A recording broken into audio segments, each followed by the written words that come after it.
Aleluia, glória a Jesus, louvado seja o nome do Senhor. Gente, eu criei um link que eu achei que ele ia funcionar direto, mas parece que agora ele resolveu não funcionar. Então ele deve ter algum prazo, ele deve expirar e eu vou ter que fazer outro. Então, aquele que estava fixo não funcionou, não sei por quê. Talvez ele tenha um prazo e eu não sei. Então eu vou tentar fazer outro link fixo para ficar um tempo, né? Facilita. Eu achei que não ia precisar ter que ficar refazendo, mas parece que a gente vai ter que fazer assim. Mas amém. Glória a Jesus. Louvado seja o nome do Senhor. Hoje é segunda-feira, dia 9 de dezembro. Glória a Deus. 9 de dezembro de 2024. Estamos chegando no final de 2024. Deus tem nos sustentado, tem nos fortalecido, tem nos dado graça, Sua misericórdia tem nos alcançado. Somos privilegiados por conhecermos esse Deus. Ele não se escondeu de nós, ele se revela a nós todos os dias.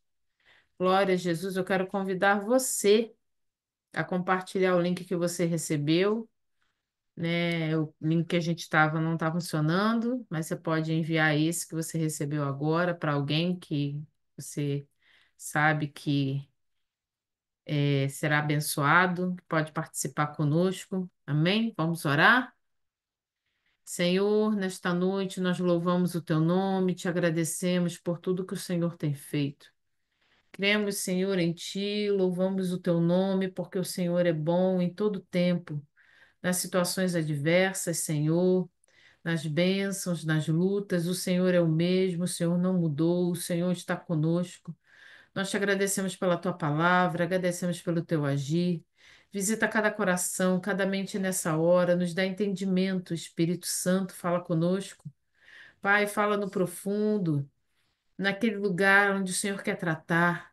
Trata de forma individual, trata de forma coletiva. Cuida de nós, trata com a sua igreja, nos ensina. Nos empodera, Espírito Santo, para pregarmos a tua palavra, para sermos exemplo, porque mais do que o que nós falamos é o que nós fazemos que prega. Que o nosso exemplo, o nosso amor com as pessoas venha pregar, Senhor, levar o evangelho, as boas novas da salvação. Usa-nos, Pai. Nós te louvamos, te agradecemos porque o Senhor é misericordioso. Nos traz, Senhor, entendimento e trabalha conforme a tua vontade nesta noite. Te agradecemos por cada vida, Senhor. Está conosco agora, o que vai ouvir depois, e te louvamos, porque o Senhor é o mesmo Deus de ontem, hoje e será para sempre, Pai. Amém. Glória a Jesus. Louvado seja o nome do Senhor. Evangelho de João, hoje nós vamos falar o capítulo 15. Encerramos o capítulo 14 na semana passada. Nós estamos agora no capítulo 15. Jesus está no que é chamado pela tradição da última ceia. A última ceia que ele participou com seus discípulos. Nós vimos tudo o que aconteceu. Encerra ali a ceia. No finalzinho do capítulo 14 do Evangelho de João, da sua Bíblia, versículo 31. Diz assim, ó: Todavia é preciso que o mundo saiba que eu amo o Pai e que faço o que meu Pai me ordenou. Levantem-se, vamos-nos daqui. Então, o que a gente entende é que eles saíram da onde eles estavam para algum outro lugar. O que a gente vai ver, provavelmente eles saíram do cenáculo e estavam indo em direção ao Getsêmani, que é onde Jesus vai ser preso. Então, o que a gente pode deduzir, que muita gente entende, né, que essa quebra que João coloca aqui é para indicar que eles estavam indo em direção ao Getsêmani. Ele não fala para onde eles foram, mas a gente vê claramente aqui que eles saem da mesa, né? Fala assim, ó, levanta-se, vamos-nos daqui. Lembra que eles estavam sentados à mesa participando da ceia com Jesus? Judas havia saído, Jesus está ensinando para eles, dizendo, olha, eu vou embora e dando orientações, falando que vai enviar o Espírito Santo. Aí ele vai e diz assim, ó, vamos nos levantar daqui. Então, A gente agora continua com a conversa de Jesus com os discípulos, mas não mais sentado lá na mesa da ceia, tá bom? Eles levantaram dali e provavelmente estavam indo em direção ao Getsemane. João, capítulo 15. Vou compartilhar com vocês aqui a minha anotação.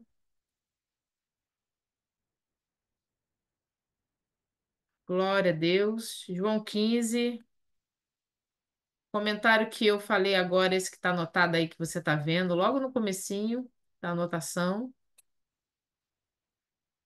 Provavelmente foi o que aconteceu. Ele sai do cenáculo para ir para o jardim de Getsemane, onde Jesus é preso, tá? Então é bom que você tenha essa ideia da cena na sua cabeça. O que aconteceu ali? Jesus sai e tá nesse caminho, eles continuam conversando. Jesus continua ensinando. A conversa continua, não mais na mesa. João 15 diz assim: Eu sou a videira verdadeira e meu pai é o agricultor.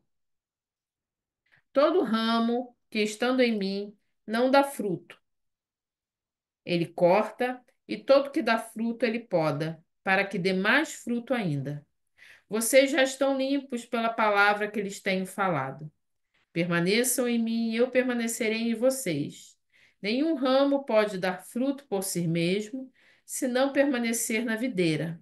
Vocês também não podem dar fruto se não permanecerem em mim.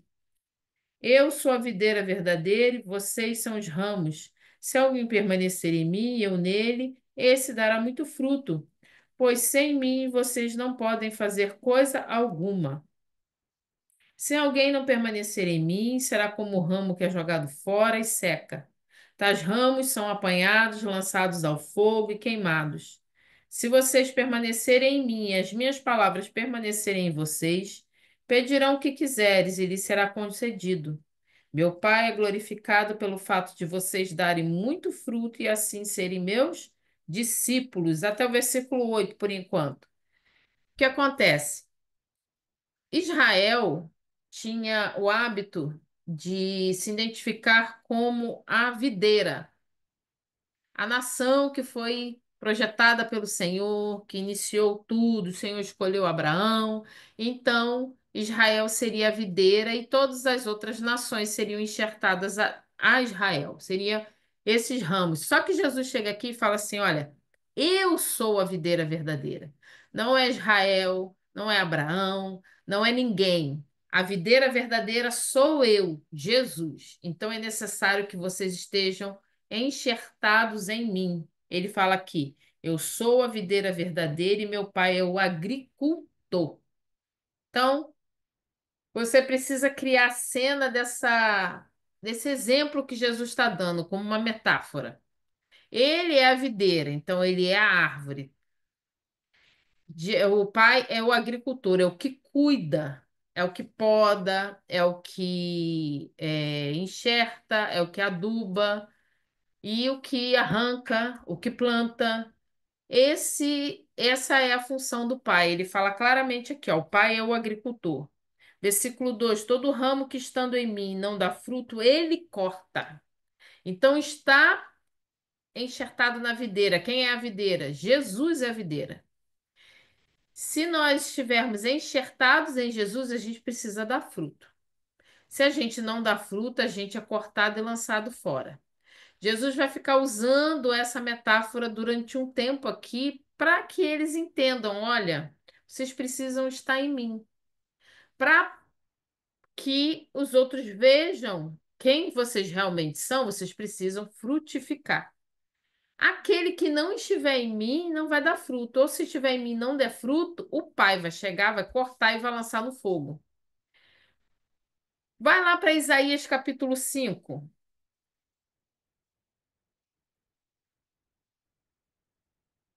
Isaías 5, versículo 1 até o 7.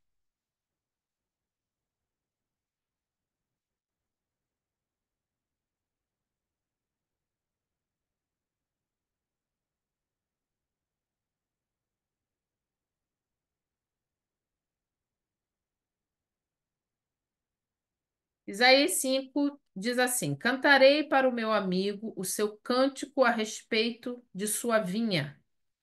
Meu amigo tinha uma vinha na encosta de uma fértil colina.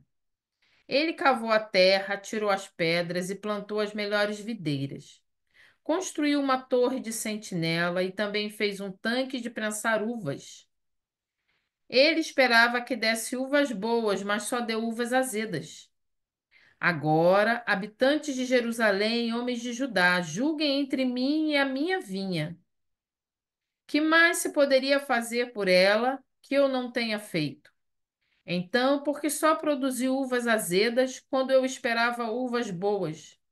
Pois eu lhes digo o que vou fazer com a minha vinha. Derrubarei a sua cerca para que ela seja transformada em pasto. Derrubarei o seu muro para que seja pisoteada. Farei dela um terreno baldio, não será podada nem capinada. Espinheiros e ervas daninhas crescerão nela. Também ordenarei às nuvens que não derramem chuva sobre ela. Pois bem, a vinha do Senhor dos Exércitos é a nação de Israel, e os homens de Judá são a plantação que ele amava. Ele esperava justiça, mas houve derramamento de sangue, esperava retidão, mas ouviu gritos de aflição. Quando Jesus dá o exemplo da vinha, lembra que Jesus não fica falando as coisas assim a solto, de qualquer forma? Ah, resolvi criar, vou, igual eu invento algumas coisas aqui para a gente tentar entender. Não, Jesus tem foco. Jesus, ele vai direto no ponto. Quando ele fala da vinha aqui, fala da videira, ele está falando com Israel. Israel achava que ela era a videira. Aqui, ó. Versículo 7. Pois bem, a vinha do Senhor dos Exércitos é a nação de Israel. Então, a nação de Israel entendia que ela era a planta, porque Isaías tinha dito isso. Quando Jesus vem, o que que acontece? Não é Israel, é Jesus. Devemos estar em Jesus. Mas se a gente lê aqui, como a gente leu esse capítulo 5, o que que falou?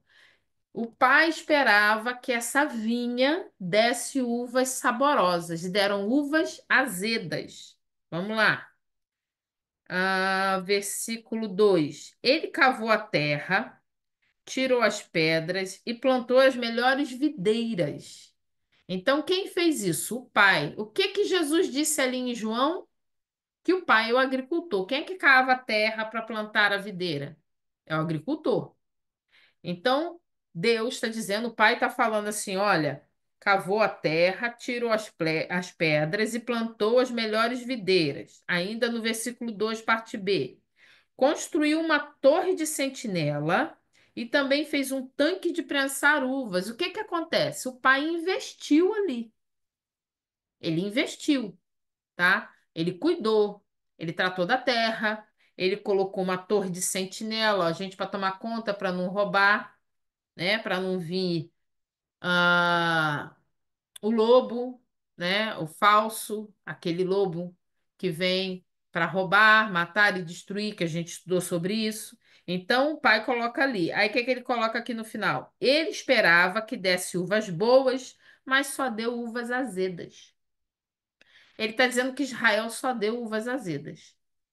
O que que acontece agora para nós? Onde que se encaixa? Jesus usa essa passagem, ele está se referindo a Isaías 5 ali, falando sobre a videira, só que ele diz: olha, eu sou a videira, sou eu.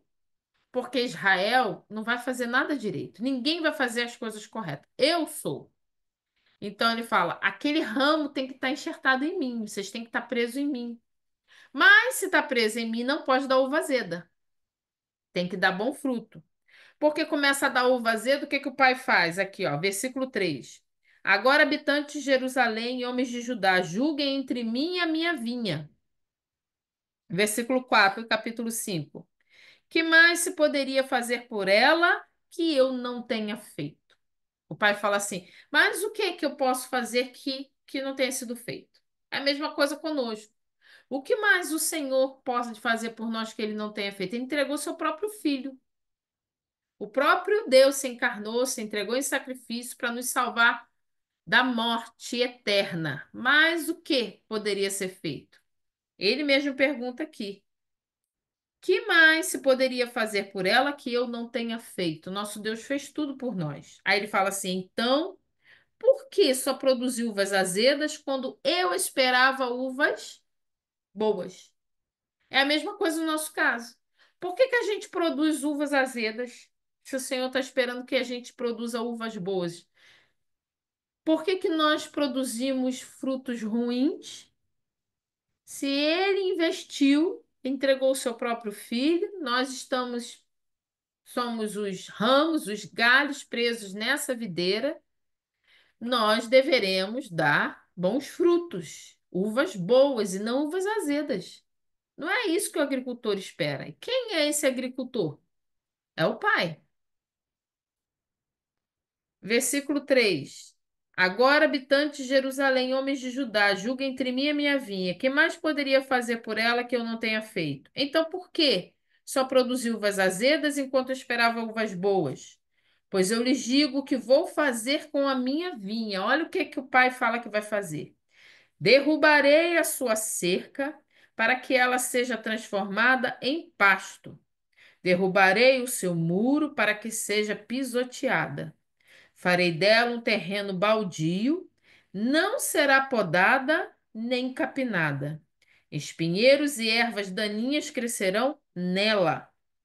Também ordenarei às nuvens que não derramem chuva sobre ela. Então, se não der frutos bons, o Senhor não vai cuidar. Ele diz aqui que ainda vai ordenar às nuvens que não chovam. Aí o que que Jesus fala aqui em João 15? Ele fala o que, olha, versículo 2: todo ramo que estando em mim não dá fruto, ele corta, e todo que dá fruto, ele poda. A gente sabe a diferença. Cortar é arrancar fora. Podar é cuidar. Tirar aquelas folhinhas secas, fazer o cuidado que tem que ser feito, tá? Para que dê mais frutos ainda. Então, se não está dando fruto, é cortado. Se está dando fruto, ela é podada para que dê mais frutos. Versículo 3: vocês já estão limpos pela palavra que lhes tenho falado. Como que nós somos podados? Como que o Senhor nos limpa? Através da palavra.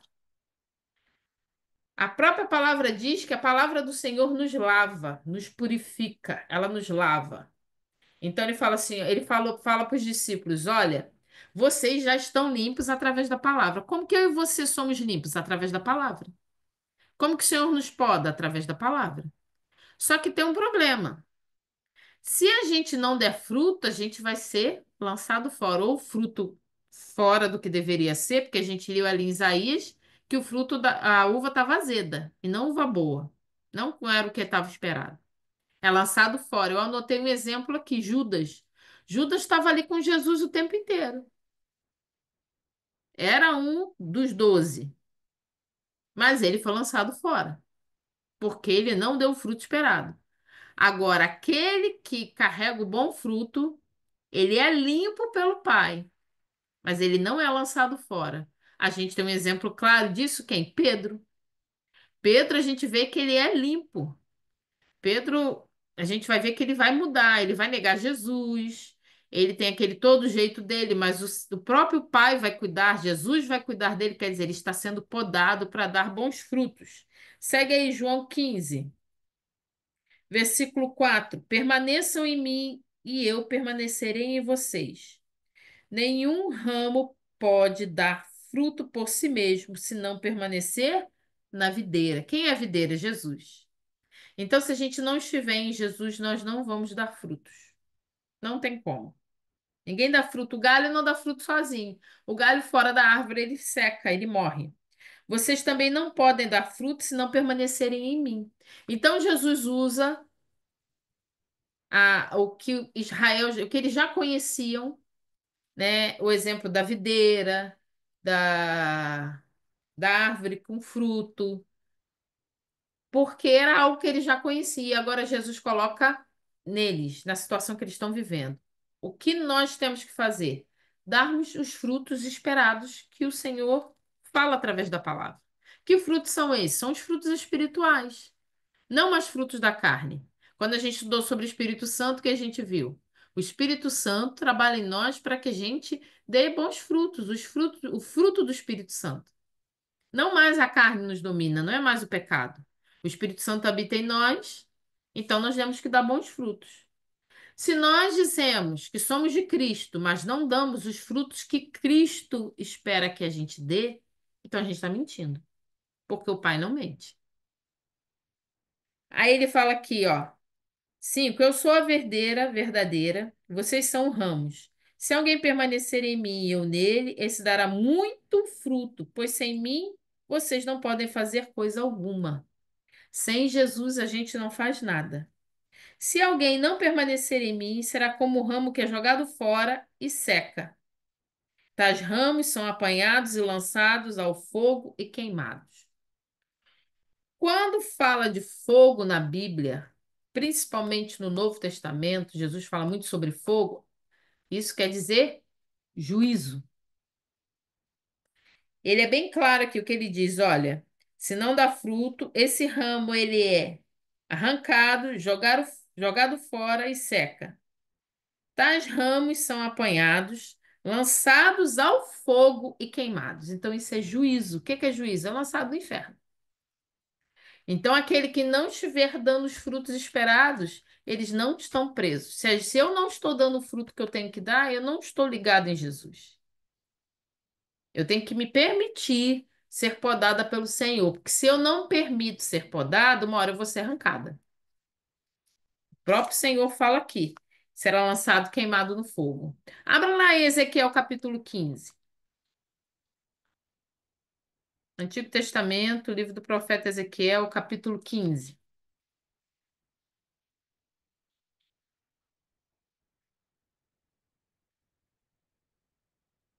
Uma videira sem fruto não serve para nada. Ali em Isaías a gente viu que é pisoteada. Vamos ver o que que fala aqui no profeta Ezequiel, capítulo 15, versículo 1 até o 8. A minha Bíblia tem um título assim: Jerusalém, a videira inútil. Gente, é o profeta chamar de inútil, né? Terrível. Falando de Jerusalém.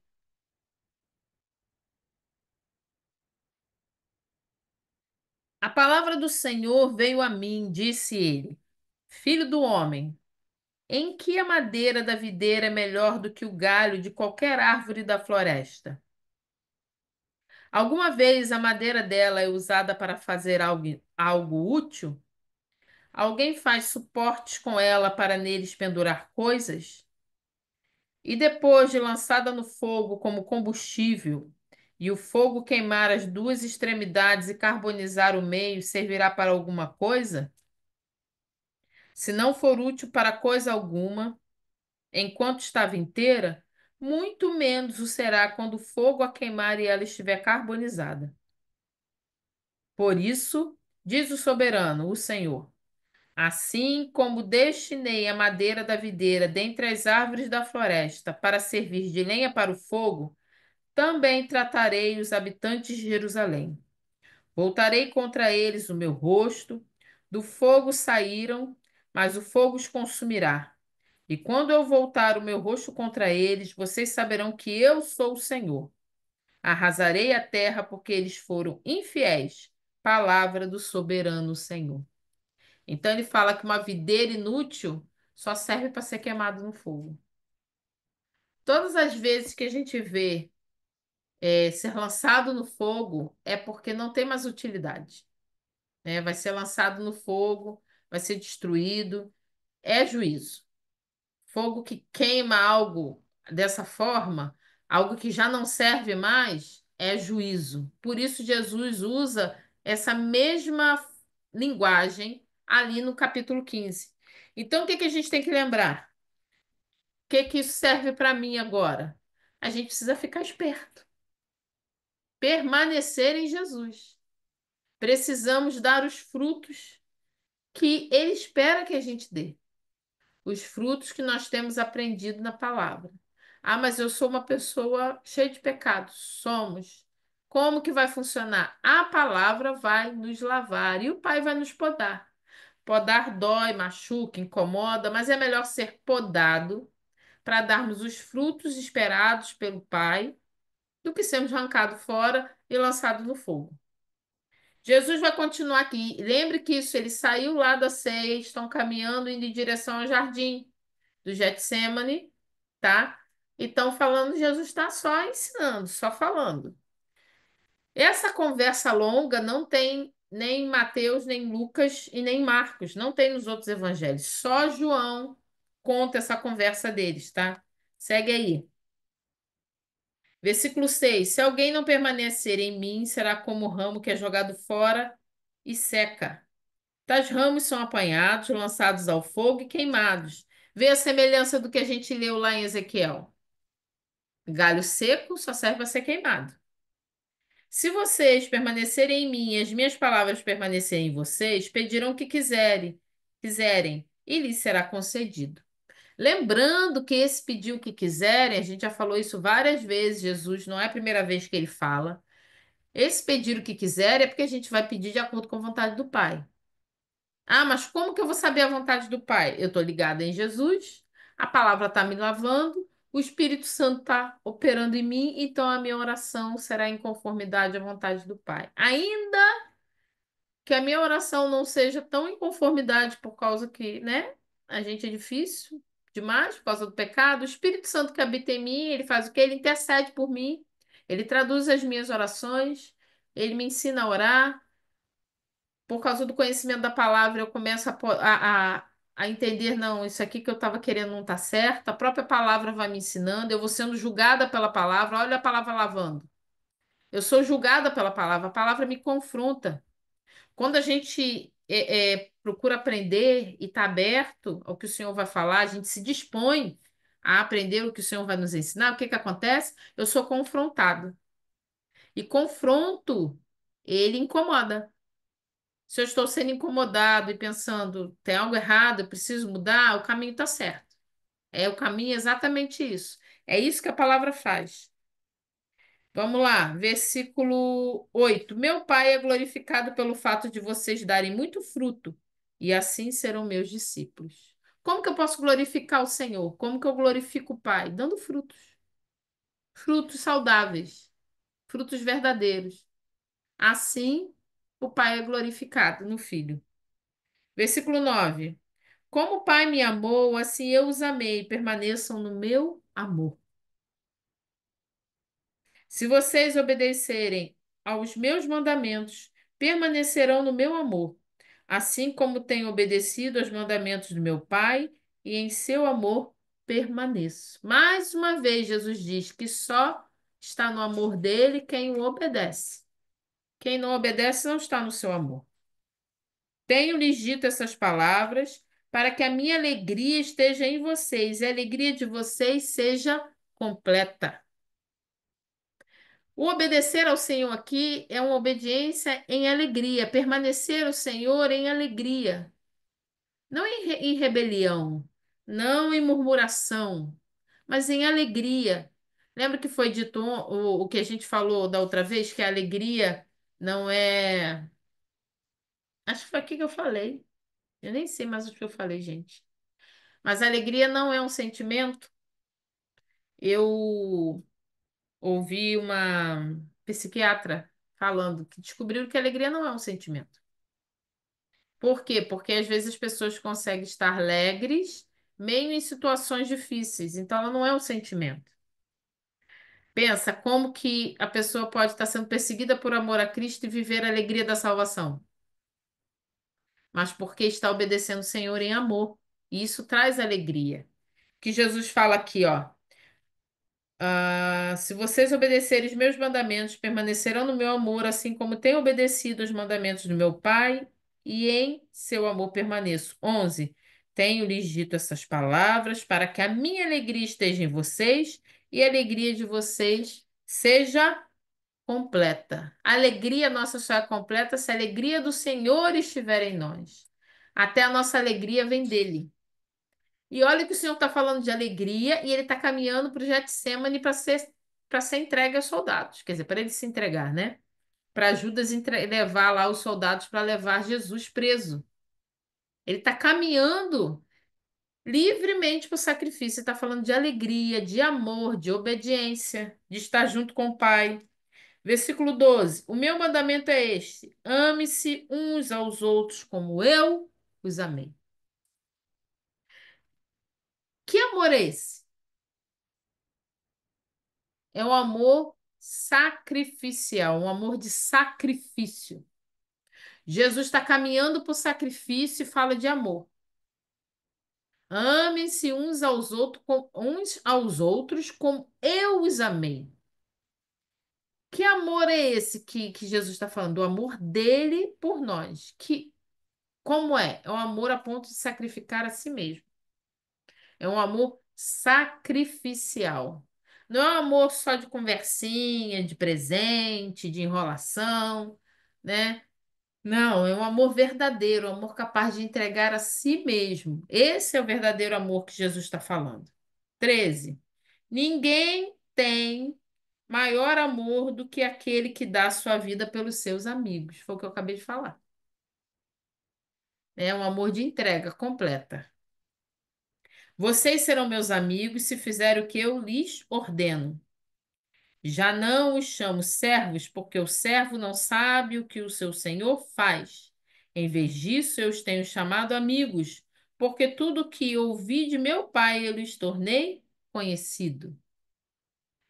A obediência aqui não é uma obediência de escravo para senhor, de servo para senhor, de aluno de discípulo para mestre.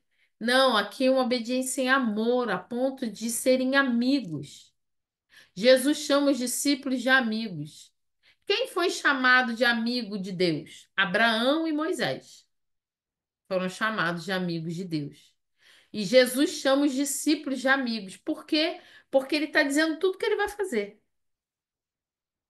Ah, Jesus é meu amigo, mas eu sou amigo do Senhor?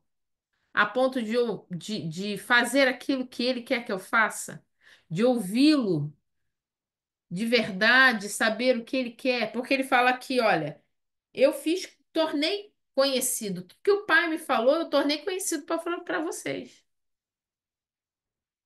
Como que nós sabemos o desejo do Pai? Através do Senhor Jesus. Esses são os que são amigos dele. Para ser amigos de Jesus, tem que obedecer à sua vontade. Vocês, versículo 16, não me escolheram, mas eu os escolhi para irem e darem fruto, fruto que permaneça, a fim de que a fim de que o Pai lhes conceda o que pedirem em meu nome. Olha só que coisa maravilhosa. O Senhor Jesus nos escolheu para a gente ir e dar fruto. Se nós estamos dando um exemplo lá da uva que a gente leu Ezequiel, não, Isaías. Se a uva é doce, a uva esperada pelo Pai, o que que vai acontecer? O que nós pedirmos ao Pai, em nome de Jesus, Ele vai nos conceder. Porque o nosso pedido vai dar de acordo com o Pai. 17. Este é o meu mandamento: ame-se uns aos outros. Gente, não tem coisa mais extraordinária. Jesus está indo para o sacrifício e falando de amor. Ame-se uns aos outros. Ele não está dizendo, olha, quando eu for preso e morto, tá? Vocês levantem uma rebelião para me defender, para levar o meu nome, para fazer e acontecer. Ele não estava dizendo nada disso. Ele está falando assim: amem-se uns aos outros. Amem-se uns aos outros. Vivam no meu amor, o amor de entrega, o amor de sacrifício, o amor que se importa, o amor que obedece à minha palavra, o amor que faz, que dá frutos esperados pelo Pai. Assim vocês não serão arrancados da videira e lançados no fogo. O que que vai acontecer? Jesus vai continuar conversando com eles. Como nós passamos a ser amigos de Jesus, virão as consequências, virão os resultados. Somos amigos de Jesus, estamos presos na videira, dando os bons frutos. Maravilhoso. Vamos dar frutos de uvas doces, não uvas azedas. Não seremos arrancados pelo pai, pelo agricultor, nem lançados no fogo. Mas o mundo odiou Jesus, e aí? E odeia até hoje. Se nós somos amigos de Jesus e andamos com ele, por consequência, o mundo vai nos odiar. Vamos lá, versículo 18. Se o mundo os odeia, tenham em mente que antes me odiou. Esse negócio da igreja ficar muito parecida, muito igual, a gente fica muito igual. Quando a gente fala igreja, somos nós. Porque nós somos a igreja não são as paredes. A gente fica muito parecido com o mundo, o que que é isso?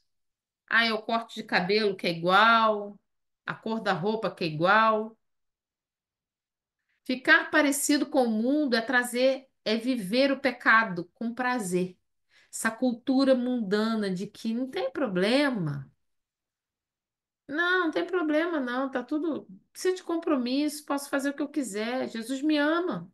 Afinal, ele me ama. Mas a gente viu que nós precisamos amar Jesus, obedecer a ele. Não, mas está tudo bem.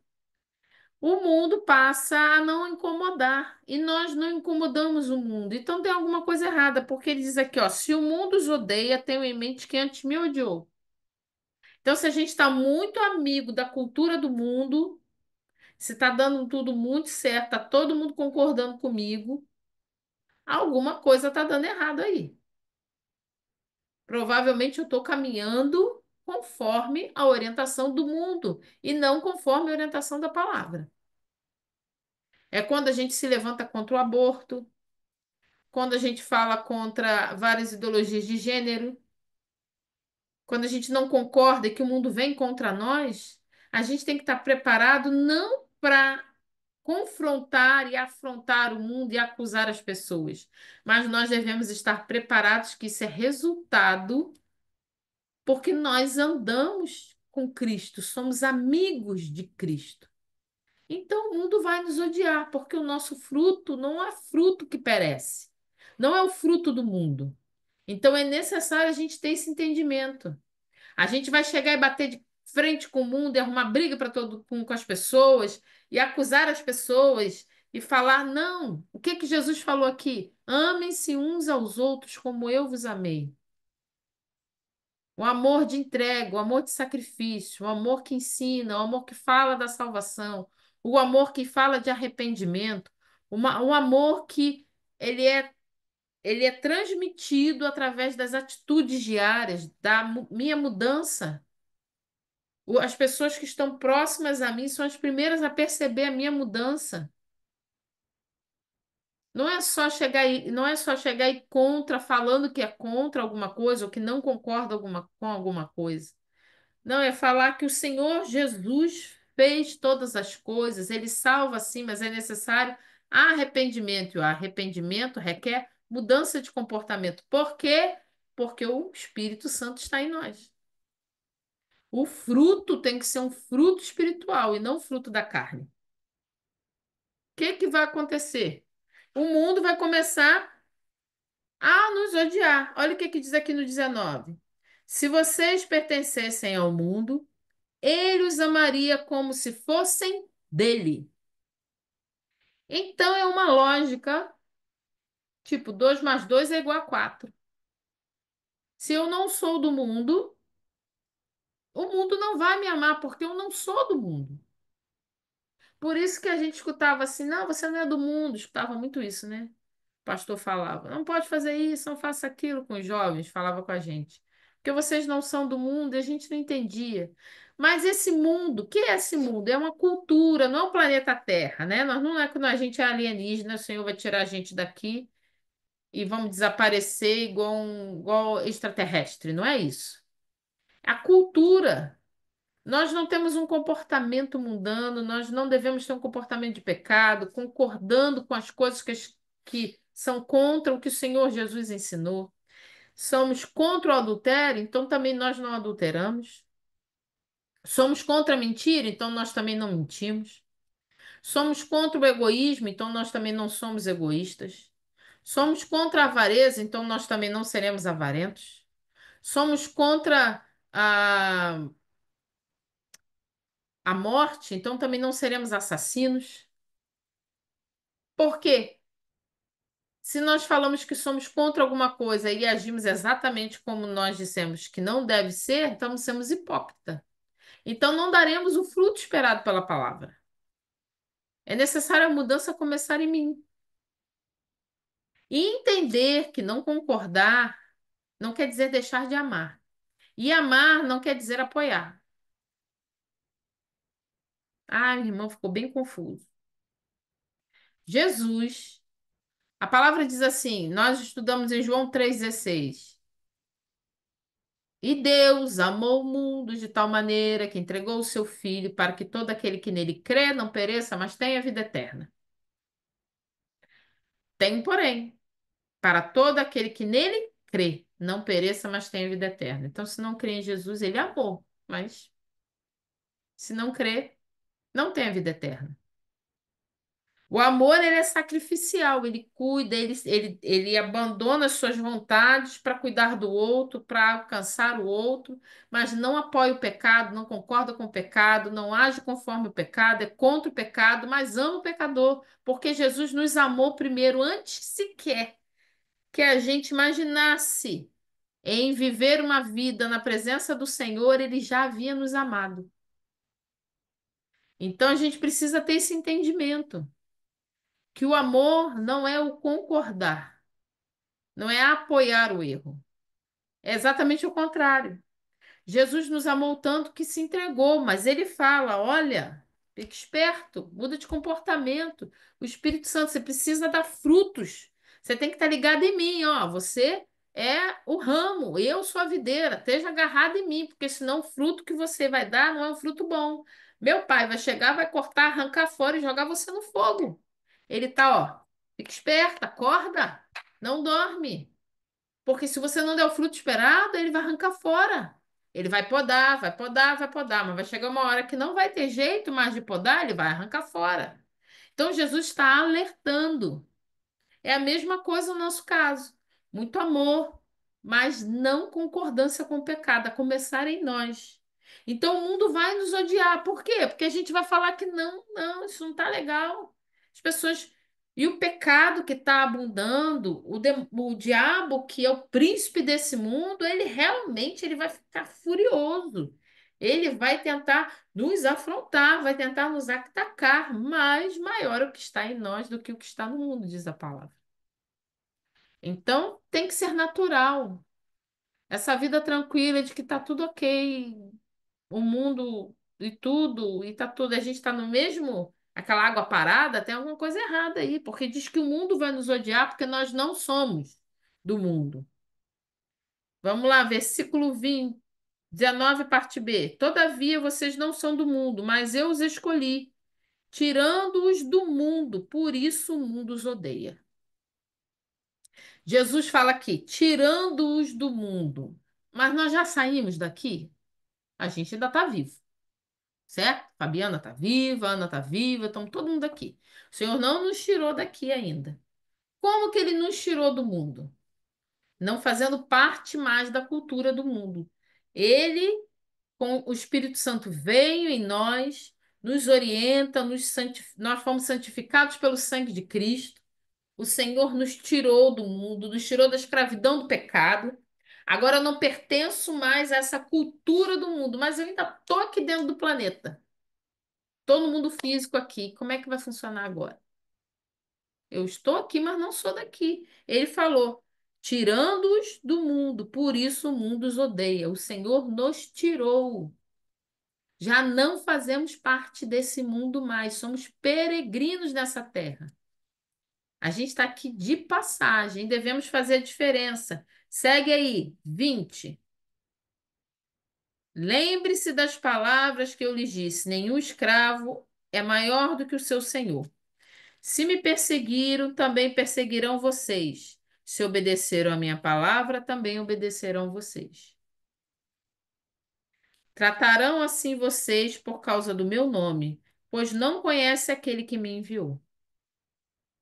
Se eu não tivesse vindo e lhes falado, não seriam culpados do pecado. Agora, contudo, eles não têm desculpa para o seu pecado. Sabe quando a pessoa tem os olhos abertos para aquilo que estava fazendo de errado e ela continua insistindo, você fala assim, agora você não tem mais desculpa, você está fazendo, querendo, sabendo, né? Está fazendo consciente. É o que Jesus está falando. Ele chegou, ele fez os sinais, as maravilhas, curou cego de nascença, ressuscitou mortos, multiplicou pães e peixes. Ele fez os sinais esperados e eles, mesmo assim, muitos não creram. Então eles não têm nem desculpa para falar assim, mas eu estava esperando os sinais que os profetas falaram. É a mesma coisa quando nós insistimos em pecar com conhecimento e entendimento do pecado. A gente continua fazendo e a gente se torna indesculpável. Não dá nem para dar uma desculpa. Ah, eu não sabia. Ah, eu não conhecia. Eu não sabia o que fazer. Eu não sabia como pedir ajuda. Eu não sabia como orar. Eu não sabia ler a Bíblia. Eu não tinha irmão de oração. Eu não conhecia nada. Eu estava totalmente cego. Não, a gente não tem nem essa desculpa. Foi o caso daqueles que não receberam Jesus, não aceitaram os sinais. Mesmo com tudo que o Senhor Jesus fez, não quiseram, eles se tornaram indesculpáveis. Não tem desculpa para o pecado deles. 23. Aquele que me odeia, também odeia o meu Pai. Ah, Jesus é um cara legal. Eu amo a Deus, mas Jesus não dá, não. Eu não desce. Eu já ouvi isso. Mas quem odeia Jesus, odeia o Pai. 24. Se eu não tivesse realizado no meio deles obras que ninguém mais fez, eles não seriam culpados de pecado. Mas agora eles as viram e odiaram a mim e a meu Pai. Mas isto aconteceu para se cumprir o que está escrito na lei deles. Odiaram-me sem razão. Já estava profetizado que iriam odiar Jesus sem motivo. 26. Quando vier o conselheiro, que eu enviarei a vocês da parte do Pai, o Espírito da Verdade, que provém do Pai, ele testemunhará a meu respeito. E vocês também testemunharão, pois estão comigo desde o princípio. Esse versículo 26 eu anotei aqui na minha Bíblia e escrevi que é a Trindade. Claramente a gente vê a Trindade trabalhando aqui no versículo 26. Olha, quando vier o conselheiro, quem é um conselheiro? Espírito Santo. Que eu enviarei a vocês, quem vai enviar? Quem iria enviar, né? O Senhor já enviou. Jesus, da parte do Pai, né? O Espírito da Verdade que provém do Pai, ele testemunhará a meu respeito. Nós claramente aqui vemos a Trindade trabalhando. O conselheiro, que é o Espírito Santo, que seria enviado por Jesus da parte do Pai. Então, Pai, Filho e Espírito Santo trabalhando em unidade aqui, para que nós pudéssemos testemunhar. Nós somos testemunhas. E como a gente já falou várias vezes aqui, testemunha fala daquilo que viu e que viveu. Não fala daquilo que pensa. Fala realmente com propriedade das coisas. Nós precisamos hoje ser testemunhas do Evangelho. Dizer, o Senhor fez na minha vida. Muitas e muitas vezes eu creio que o Senhor permite que a gente passe por muitas situações para que a gente seja testemunha. Sabe aquele negócio de testemunha ocular, aquela que estava ali na hora da situação e que é confiável porque ela viu tudo acontecer? É quando Deus permite que muitas coisas aconteçam em nossa vida. O Senhor opera o milagre e o que que acontece? A gente pode dizer quando dá o testemunho, olha o testemunho, né? Que nós damos o testemunho, eu vivi. O Senhor fez em mim. Por isso que o testemunho move tanto o coração, né? Traz tanta esperança. E a gente olha e fala assim: fez com ele ou com ela, também vai fazer na minha família, também vai fazer na minha vida. Nós precisamos ser testemunhas do Evangelho, da pregação do Evangelho, dizer exatamente. O Evangelho é as boas novas de salvação. Não são boas novas de dinheiro, de carro, uma vida sem problemas, sem preocupações. Boas novas é, olha, vai dar certo. No final vai terminar tudo bem. Se você estiver em Jesus, termina tudo bem. Ele prometeu novos céus e nova terra. Não haverá mais choro, não haverá mais dor. Nós viveremos com Ele por toda a eternidade. Seremos completamente satisfeitos nele na eternidade. Então vai terminar tudo bem. Essas são as boas novas. O inferno não foi feito para nós, foi feito para Satanás e os seus anjos. Essas são as boas novas. As boas novas não são promessas de cura, de dinheiro, de solução de problemas. Sim, o nosso Deus faz, ainda hoje faz. Ele cura, ele prospera, ele resolve problemas impossíveis, mas isso é um a mais que ele nos dá. Isso é um a mais. Todo o planejamento do Senhor foi concluído quando o Senhor Jesus derramou o seu sangue. Então vai tudo terminar bem. Essa é a boa nova. Nós somos testemunhas da boa nova de salvação. Amém? Louvado seja o Senhor. Glória a Deus. Alguém quer comentar alguma coisa?